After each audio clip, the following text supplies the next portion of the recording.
Hello, everybody, and welcome to this week's episode on Fit as a Fiddle. Our guest today is Sarah Currie. She is a registered dietitian, personal trainer, and the co-owner of Physical Equilibrium, which is a gym and Pilates studio with locations in Midtown Manhattan and East Hampton. And this is the first conversation virtually that Sarah and I are having. We've been talking kind of like through emails and other methods, but this is the first time we're going face to face. So just as the same treat that the audience is going to have and the listeners are going to have to hearing about your work, I'm going to get the same treat today. So thank you for joining the show, Sarah. You're no problem. Thank you for having me. Thank you. Yeah. So why don't we dive right into a little bit of your work and what brought you into the space first? So we just like to learn about, what made you want to become a registered dietitian? Was that path kind of windy or was it very straightforward? And how does that kind of manifest in the everyday work that you do now in Physical Equilibrium? Great. So I became a trainer in 2003. I actually had a corporate job, various corporate jobs for maybe up to 9 years, but was very unhappy in the office setting. All I wanted to do was start a running group with my coworkers or go use the corporate gym. And so I decided, I need to make a career change before it's too late, before I either get too high up in corporate or, before it got too late. So I started training on the side, so like a side hustle. And I was like, wow, this is really hard. It's hard to get clients. It's hard to get regular income. And I never did the big gym chain thing. I just started privately with coworkers or my brother-in-law, just anyone I could get my hands on. I'm like, do you want, let me train you? Let me practice on you.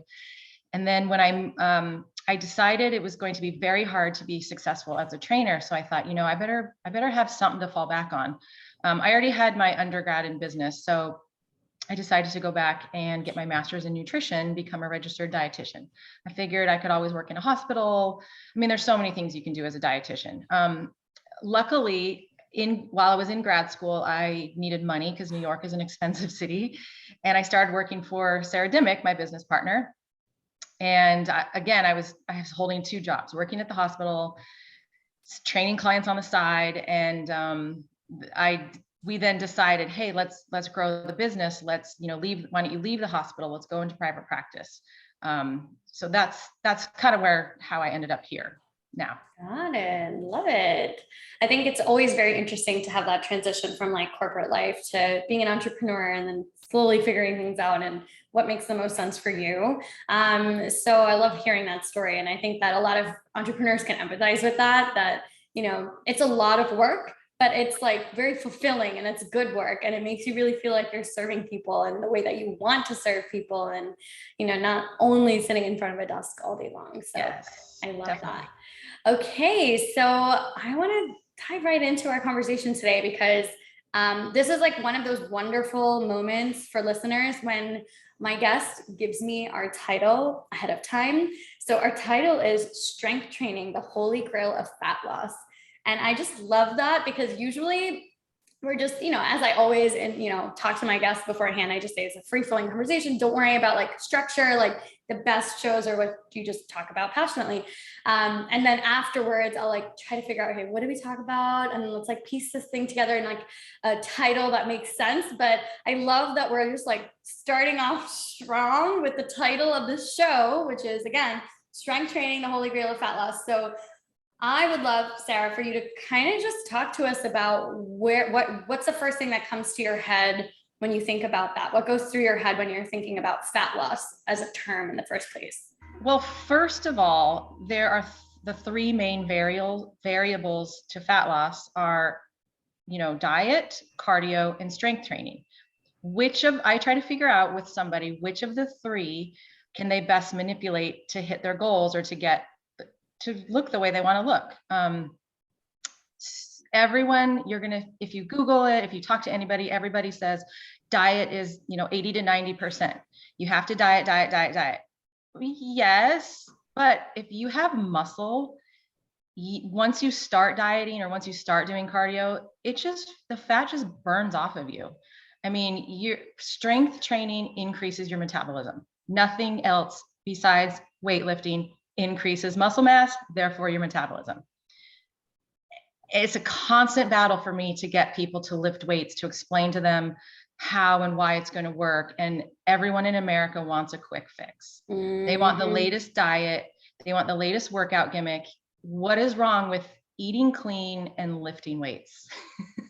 Yeah, no, there's nothing wrong with that. I mean, I'm like 100% on board with this conversation. But people say, oh, I don't want to get too big. That's not going to happen. Unless you're genetically blessed and unless you spend years in the weight room, you're not going to look like Arnold Schwarzenegger. And people think that the second they pick up a weight, that's going to happen. I can't tell you how many times I deal with this every day. I hear you. I have patients as well who are like on their own like weight loss journeys. I can think of one specifically in my mind right now. And she literally goes from diet to diet, fad diet to fad diet, tries everything, is very, very busy. So her running around is like her taking care of her kids and like doing everything that she needs to do, and then doing her work. And she's like, I'm very active. I run around. There's like a lot to do. And I'm on these diets and I just don't lose weight. I'm like, yep. That's not going to work. Not at all. Doing the dishes is not equivalent to like burning fat the way it needs to be burned or getting fit the way that you need to get fit. I love being active. I love doing things and being like moving around. But at the end of the day, if you're like, I did the dishes, walked up and down the stairs and vacuumed the floors, like, what do you say to people who do that to you? I say, those are your ADLs and in yes. activities of daily living, you're adapted to that. That's what you do. You have to intentionally exercise. Oh, but I walk a lot in the city. No, put your clothes on and go for an intentional walk where you don't stop and run errands. Sure, you can get 15,000 steps in a day easily in the city, but it's not really going to help your fat loss because you're adapted. Yeah. Exactly. So yes, we say strength train, but then that gets more complicated. How many times a week, how many reps, how many sets? Oh, I was with a trainer for a while, or I took this class and nothing ever happened. Yes, those are all true. I had a woman who did a boot camp 5 days a week for something like a year and nothing happened. She didn't change her body. The scale didn't change. In settings like that, you're not being taught how to recruit and fire a muscle properly. Most people I get can't tap into their glutes or their transverse abs. And I'm sure that's what a lot you PTs try to teach. Yep. But once you teach them to get in there, I say get in there, like recruit the muscle, then you have to teach them how to, like every rep is like wringing out a washcloth. You want to get the most out of it. And unfortunately, not all trainers know how to teach these things or know how to get someone to do something called time under tension, where your muscles like really recruited and engaged and you're going to kill that muscle. So yes, so to change your body and your body composition with strength training, you need at least a couple times a week. I mean, once a week, you're going to get stronger and maybe feel better, and twice is fine too. But then if you really want to change your physique, you got to do 3 days. And I have some people who lift 4 days a week. When you're competing, and that's a whole nother topic, you could maybe lift 5 days a week, but that's going to be, legs, arms, back, chest, like you're going to split it up. But 5 days is quite a bit for the average person. I know people who do 5 days a week too. It is quite a bit, but they're just committed to it. And I'm like, and it's like a lifestyle thing. I think that's another whole thing, right? Like making it a part of you, who you are. Yes. And it's so much fun going into the weight room and feeling comfortable there. And the other thing I teach people is how to navigate a weight room, because a lot of people feel intimidated going in there. But if you get some confidence, learn how to do it, and just go in there and do it. Obviously it's easier with a trainer. But not everybody can afford regular training. And so, yeah, that's the other thing, is learning how to navigate a weight room. Yeah, I do remember I was one of those people who, so I was a dancer my whole life. And so that was like a big part of my exercise. I ran, and then I did a lot of yoga. And then this was like up until like I finished undergrad. And then when I started physical therapy school, I was like, oh my God, I stress fractured my back. I had absolutely no transverse abdominis engagement. Like nothing was like going the right way. I like thought in my brain, oh my God, I'm so fit. I dance and I run and I stretch. And there was like no component of the strength piece to any of it. And so I remember taking my friend in PT school at the time, and she was a personal trainer who then went to PT school. So I was like, oh, you know how to go to the gym. It wasn't that I was afraid of the gym, but I was just like, I am scared that I'm going to put the pin somewhere that it's not, and then the machine's going to collapse on my face. I was like, something bad's going to happen, and then it's not going to work well. So I actually just had her walk me through it. It's like took like 2 or 3 times. She came with me to the gym. She worked out too. And I just said, show me how to use the machine. Like, I know how to exercise, but just show me how to use the machine. And then she did. And ever since then, like the days that I go to the gym, if I finish like the days that's like 6 o'clock and I'm home from the gym in the morning, I'm like, I can go back to sleep. I've just accomplished the best thing that I can do for myself and everyone around me. And I'm just like flying high in the sky with just confidence. It just feels so good. Then there are weeks that maybe I can't hit the gym, but I'm still training at home or doing my own, body weight at home, still moving my body well, but the gym, man, it's just, I don't know if listeners who know this, it's just like electrifying. If you hate it, the walk, when you wake up, when you get your water, when you take the keys, lock the door, like every fiber in my soul is saying, go back to sleep. You don't need to do this. There's no need. Your husband loves you very much. You're strong. There's like no need. You're like having like conversations in your brain about why you don't need to go to the gym today. Like, it's fine. And then once you leave, you're like, oh my God, I feel amazing. Yes. I love it that you said you were a dancer, you did yoga, you ran also. Yep. But you didn't know how to engage your transverse. I mean, we get a lot of dancers who were injured, Yep. who were never taught how to fire their muscles properly. And my business partner, she was a dancer before she became a trainer. And we employ a lot of former dancers or people who still currently dance. And I'll give this one great example. We have a younger guy working for us. He's still dancing, but once he started weightlifting, I mean, his body changed, his muscles look amazing. And he's still, he has to lift people overhead. So, and he had a little bit of a labral shoulder thing. But people weigh what, 125 pounds around that. So to lift that overhead. So guess what he's doing in the gym? Overhead pressing, barbells, and he's squatting something like 235, and he's going to be less injured than all the other dancers. So aside from fat loss to change your body and look good, there are so many other benefits to strength training. I mean, I get women with osteoporosis, osteopenia, and some of them don't want to go on medication, and it takes a fair amount of time for your bone mass density to improve through weight training, but you also have to hit something like your 10 rep max. Nothing works with weights until that stress actually pulls on the ostium of the bone. I mean, all the technical scientific ways to explain it, but somebody listening might not. So, I get women, oh yeah, I strength train, I do lightweight high reps. Like, that's not helping your bone mass density. You gotta go heavy, but you have to work towards heavy lifting. Yes. You can't just walk into a gym and start heavy lifting. So when we get somebody new, if they have any experience, I could start them closer to the 10 rep range, but new people, they need to go something like 12 to 15 reps. And once they adapt, we push them closer to 12. Once that's comfortable, we'll go for 10, and then you can go low. You can go 5 to 8 reps. But it takes a while.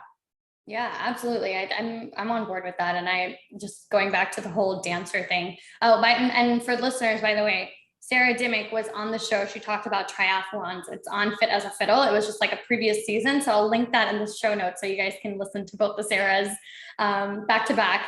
But going back to the whole dancer thing, I mean, I work with a lot of dancers too, who have like, or even just people who still are like, in some kind of sports or some kind of activity that is very physical. And they're like, I'm so strong. I use my body all the time. Like, how could I be so injured? And I'm like, That was me too. I understand the kind of ego hit that that takes when you're like, I'm supposed to be this person who's so body aware, who has so much control, motor control, and this and that, and I can do all sorts of things with my body, but I can't fire up the right muscles when appropriate and apply that to my function. And that's the most important thing, is people get injured not necessarily because they're doing one dance move and then they do something. It's like because they just like tried to get out of the car one day, or it's like I just bent down to pick up like a very light amateur. It just like suddenly happened out of nowhere. That's how it happened to me. I stress fractured my back by literally, I was sitting on the floor. I remember exactly how it was. And it was like an acute stress fracture. So it's obviously compounded over time, but I remember the moment when my body was just like, that's it. All I was doing is just, I had my hand overhead. I was sitting cross-legged on the floor, about to get up from, I don't know, I was probably watching TV or doing something. And all I did was just extend my spine and do this like nice little like, stretch. And then I was like gonna get up, and I got up, and then I like couldn't move for 3 weeks. And that was it. Like, it was just like a sudden hit to my vertebrae. And it's like, it's captured on x-rays. And I know I'm like a huge, don't follow the x-ray, don't follow the MRI. But I mean, I've rehabbed myself so well where I'm super, super functional, but every time I get an x-ray for any reason, like I had a tailbone fracture because I went cliff diving like 3 years ago. And I was just looking for to see how badly the tailbone was fractured and if I needed to do anything about it, which by the way, when you fracture your tailbone, there's nothing you can do about it. But the doctor comes out, she's like, no, it's just like a minor thing. Like, don't worry about that. But do you know you have a spondylolisthesis? I'm like, yeah, I know, it's fine. Don't worry about it. I've got it under control. But the point of that story is you can be so aware of your body, how you move, but still have no idea what you're doing when it's important for you to understand. And I think it all boils down to, how are you isolating and firing up your muscle groups? Well, so I'd love for you to maybe touch on that, Sarah. How do you talk to your patients about that, or talk to your clients about that? As you know, it's hard to teach someone to recruit muscles properly. Mm-hmm. And some people can tap in right away. Some people cannot. I mean, I had one guy, took me 2 years to get him to do heel taps properly, to tap into his transverse abs. And I saw him twice a week for 2 years. And I almost gave up, but then it happened. No, you just have to figure out what resonates with them, how to teach it. You have to try various things to get someone to fire their glutes. If one thing doesn't work, I'll try something else. But once they're in there, once they can do it, you still have to constantly remind them, like in a squat, at the very bottom of your squat, okay, use your glutes. Don't just use your quads. So it's teaching, it's figuring out how someone can feel it and tap in, and you have to try various things. But back to dancing. I mean, this could be a whole podcast, is dancing, but people in dance have to stay lean. And I don't like to use the word skinny or thin. I prefer lean, and you have to have low body fat percentage for most dancing, types or professions. And this is another thing that kills me, is that weight training really, really, really burns fat. And if those people cross-trained more, or maybe they had an off season, like let's say they're in a dance company, if there's a break, maybe they could spend that downtime dancing, or weight training. I wish I had this study at the top of my mind, but not too long ago, a couple of guys took a company dancer and trained her, squats, deadlifts, and recorded it and tracked it, and injury went down, her vertical went up, like all these great things happened. The article didn't mention how she looked or body composition. Like, I wish that would have been mentioned, because for how high eating disorders are in dance and the female sports, gymnastics. I mean, I ran track in college. Our whole cross country team was anorexic. The coach didn't know how to deal with it. But weight training to maintain your body mass, your lean body mass, and to stay quote unquote thin or skinny. Genetically, most people don't have the genes to get big and bulky. Even if you're training 3 times a week, it takes a really long time to put on size. I mean, it took me took me about 5 years to get my legs to grow. And that was just hammering away, wash, rinse, repeat, twice a week, 2 leg days to get them to match my upper body, the size, because of, like my back and my chest. So, and women don't have enough testosterone to put on the size. And even men aren't going to put on size unless they really work at it. So back to the reason why I brought this up is because weight training can help you stay thin. Mm-hmm. And not thin in like a negative thin, but No. like to feel like you just feel confident, like you have the strength and you're agile and you can move through space. And especially if we're going back to the whole dancer thing, I remember like having this conversation. So my mother and her sister are both dancers and dance teachers professionally. And so I remember talking to my aunt and I was explaining to her, this was after I became a physical therapist. And I was explaining to her how important it is to have her students also do other kinds of exercise, not just the dance. Because as dance teachers, and this, I'm guilty of this before when I was a dance teacher as well, I would say, just dance more and you'll get fitter. Just dance more, practice more.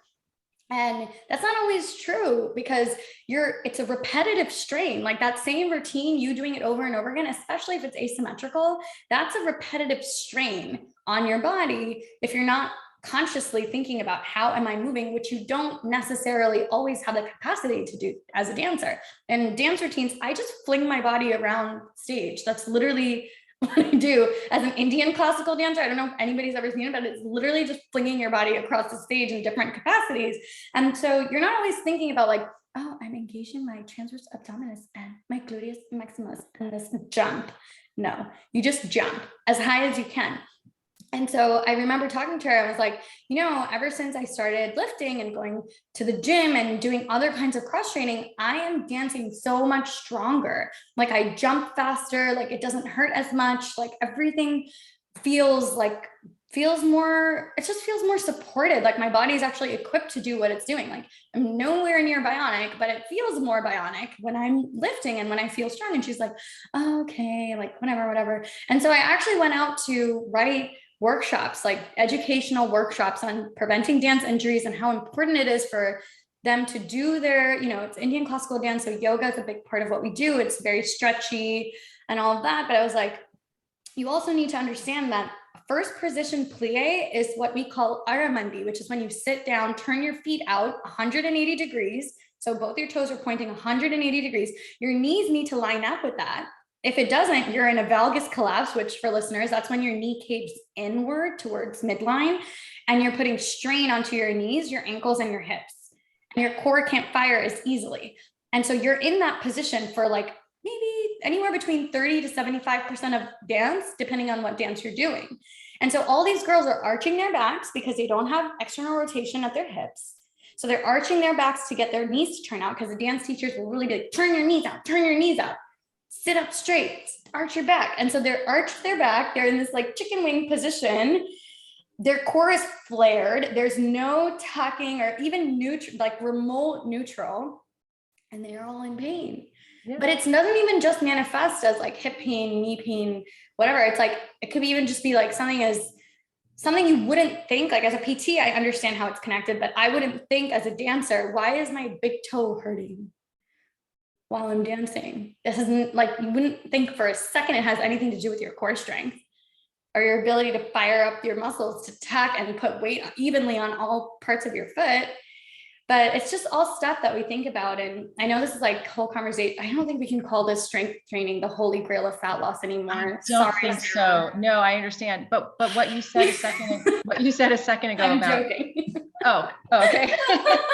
But what you said a second ago about do more, just do more. Same thing with runners and triathletes. They're the hardest people to convince to strength train. Oh no, I don't need to train my legs. I just ran. I'm like, but your butt is flat and your hamstrings are gigantic. You're not engaging your glutes when you run. And you're going to get, I don't know, tendinopathy or something's going to happen to you. But if you go to a marathon or a triathlon, look around.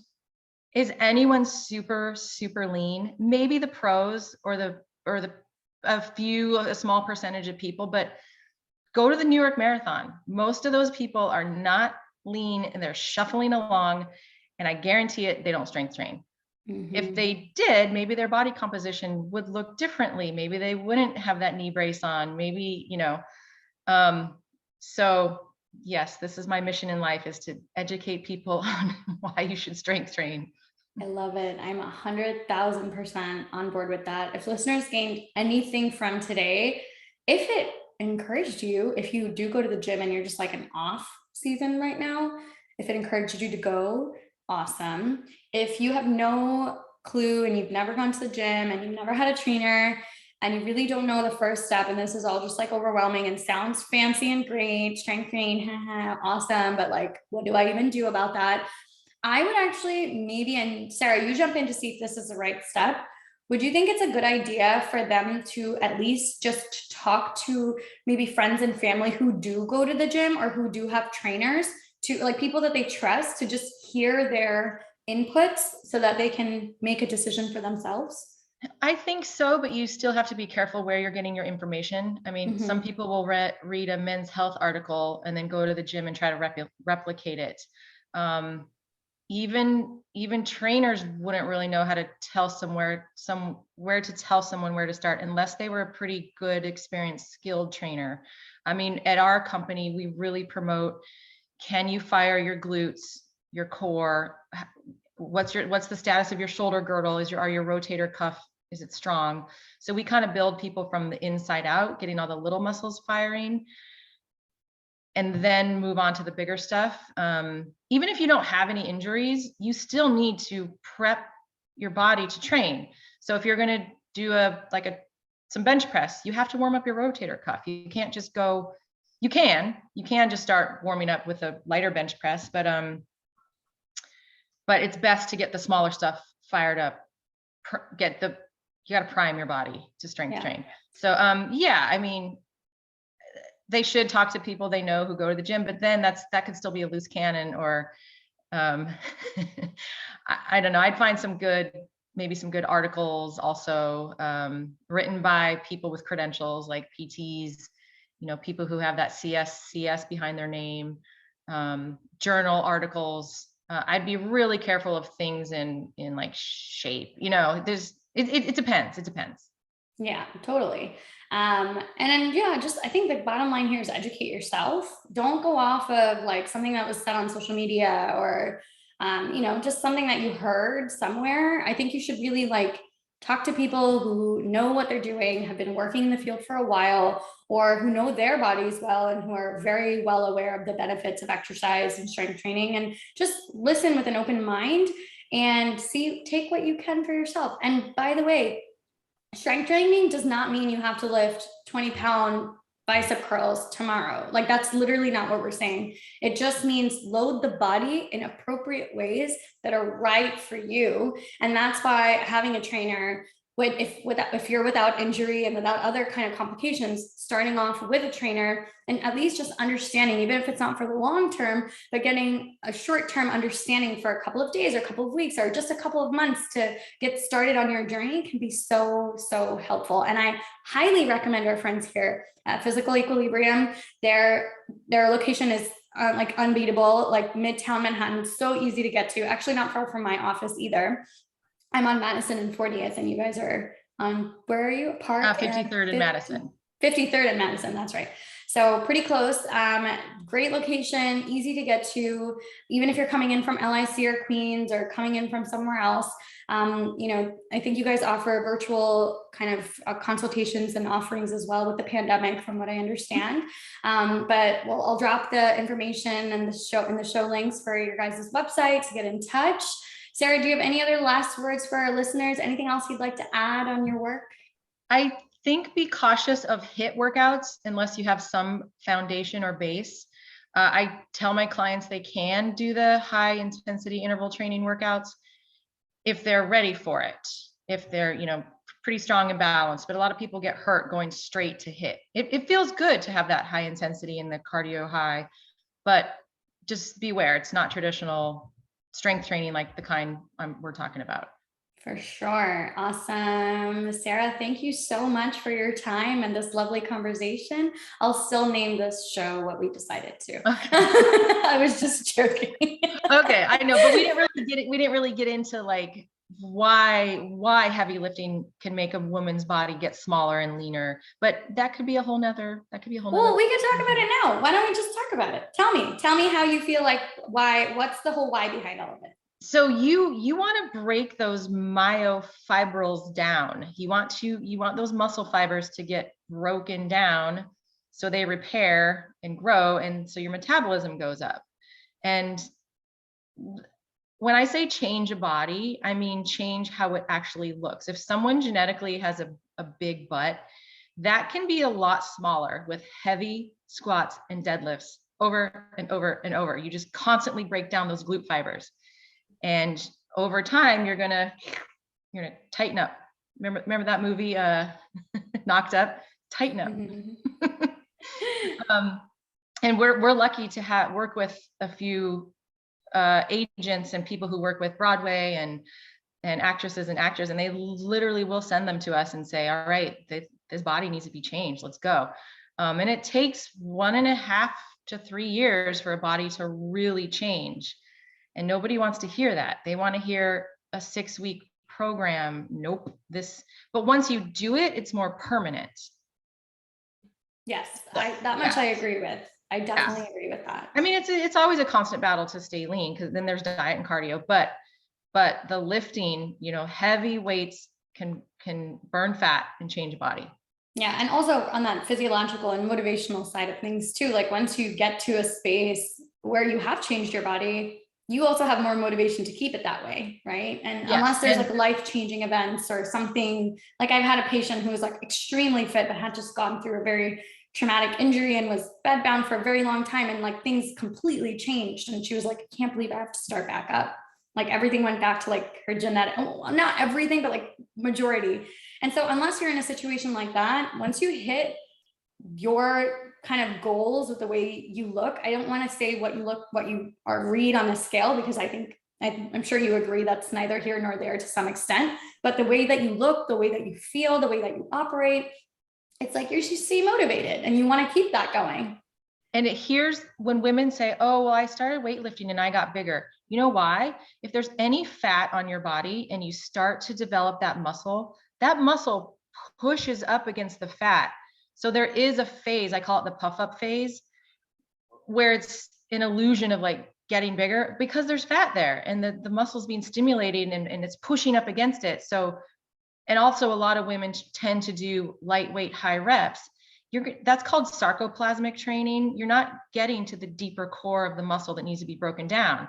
Kind of like when bodybuilders need to, pump up, like it's a lot of lightweight high rep to like get the blood in there for that muscle to look better. But that's what I also have to explain to women, like you're going to go through a phase. And so, yeah, that's the non-scientific way of saying it, the puff up phase. No, I mean, it makes sense. That's all a lot of physiological stuff that goes behind this. And I think that the bottom line here is that it's possible to reach these goals, and you just have to be willing to put that time into it. Yes. Put in the work. Yeah. So that's the only, I guess, 2-3 things I want to leave with. Awesome, Sarah. Well, thank you so much for your time. I love our conversation today. I hope listeners enjoyed as well. Again, I'll drop the show notes, the website for everyone to reach out if they'd like to train, ask some questions, get some consultations going, take some virtual classes at the least.